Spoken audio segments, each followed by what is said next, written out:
میرا سوال ہے کہ جو ہم صدقہ دیتے ہیں اس سے ہمیں کیا فائدہ ہوتا ہے؟ ہمیں کیا فائدہ ہوتا ہے؟ تم صدقہ دیتے ہو تو کم از کم دوسروں کا تو فائدہ ہوتا ہے نا. ہمیں کوئی دوسروں کا بھی فائدہ سوچنا چاہیے کہ نہیں؟ صرف اپنا ہی فائدہ دیکھنا ہے کہ دوسروں کا بھی دیکھنا ہے؟ دوسروں کا بھی دیکھنا ہے. دیکھنا چاہیے نا.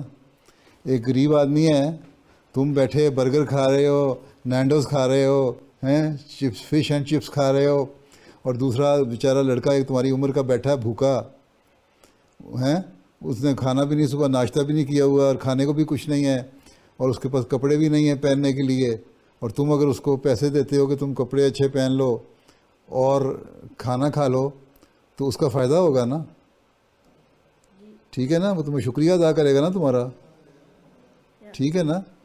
جب تم اس کا شکریہ تمہارا ادا کرے گا تمہیں خوشی ہوگی کہ نہیں ہوگی؟ ہوگی. ہوگی نا. تو ایک تو تمہیں فائدہ یہ ہو گیا کہ تمہیں صدقہ دینے سے خوشی پہنچی. ٹھیک ہے, ایک تو یہ فائدہ ہو گیا نا. دوسرا فائدہ یہ ہوا کہ بڑا فائدہ کہ جب تم نے غریب کی مدد کی تو اللہ تعالیٰ کہتا ہے کہ میں بھی تمہیں اس کا جزا دوں گا, ریوارڈ دوں گا. ٹھیک ہے, اس کے بدلے میں انعام دوں گا. اللہ تعالیٰ بھی تمہارے سے خوش ہوتا ہے.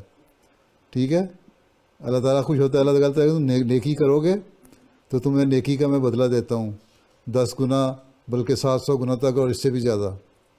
ٹھیک ہے, تو اللہ تعالیٰ بھی تمہیں نیکیوں کو بدلہ دیتا ہے. اللہ تعالیٰ تمہاری اس نیکی کی وجہ سے, ہو سکتا ہے تم نے 5 یورو کسی پہ خرچ کیے صدقے کے, تو اللہ تعالیٰ تمہیں 500 یورو دے دے, 100 یورو دے دے, یا اللہ تعالیٰ تمہاری کوئی اور خواہش پوری کر دے. اللہ تعالیٰ تمہارے سے خوش ہو جائے, تمہیں اور نیکیاں کرنے کی توفیق دے. پھر ایک نیکی سے دوسری نیکی بچے دیتی جاتی ہے اور بڑھتی جاتی ہے. ٹھیک ہے, تو یہ فائدہ ہے. ایک تو تم نے اس بندے کو خوش کیا, اس کی دعائیں لیں, اس کی دعاؤں سے تمہیں فائدہ پہنچے گا. پھر اللہ تعالیٰ خوش ہوا, اللہ تعالیٰ خود بھی تمہیں بہت زیادہ ریوارڈ دے گا.